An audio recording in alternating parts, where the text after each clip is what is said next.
शिरढोणमध्ये संतप्त नागरिकांचा अनोखा इशारा, साप ठेवला महावितरण कार्यालयाच्या टेबलावर. शिरढोण गावातील पांधारे मळी परिसरातील नागरिकांनी वारंवार होणाऱ्या वीज खंडितीच्या त्रासाला कंटाळून अखेर अनोख्या पद्धतीने निषेध नोंदवलाय. मध्यरात्री लाईट बंद राहिल्यानं संतप्त झालेल्या नागरिकांनी चक्क घरात आलेला साप पकडून महावितरण कार्यालयाच्या टेबलावर ठेवला. पांधारे मळी परिसर नदीकाठी वसलेला असून इथं सुमारे 40 घरं व जवळपास 150 लोकसंख्या आहे. उन्हाळ्याच्या दिवसात मध्यरात्री वारंवार वीज खंडित होत असल्यामुळे नागरिकांना अंधारात मोठा त्रास सहन करावा लागतोय. विशेष म्हणजे नदीकाठ असल्यानं विषारी सापांचा धोका अधिक आहे.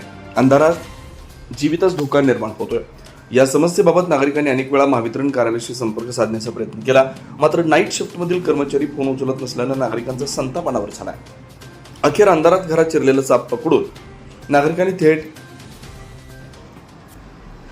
महावितरण कार्यालय गाठलं आणि तो साप टेबलावर ठेवत प्रशासनाचे लक्ष वेधलं. या घटनेनंतर तात्काळ वीज पुरवठा सुरू करण्यात आला. दरम्यान या प्रकारामुळे महावितरणच्या कामकाजावर प्रश्नचिन्ह उपस्थित होते. नागरिकांच्या सुरक्षेचा प्रश्न ऐरणीवर आला. स्थानिक नागरिकांनी रात्रीच्या वेळेत अखंडित वीज पुरवठा व तक्रारींना तात्काळ प्रतिसाद देण्याची मागणी केली. शिवार न्यूजसाठी प्रतिनिधी हैदर अली मुजावर, शिरढोण. बोला की हां बोला सर. विषय कसा आहे सर? काय कॅन्सरचा मेसेज वरनं आलाय चालू विषय जो आहे मग तुमची काय मी जरा शंका आहे. सप्लाय चालू विषयाला काय मला बघितलंय काय कधी ह्याच्या संदर्भात माझ्या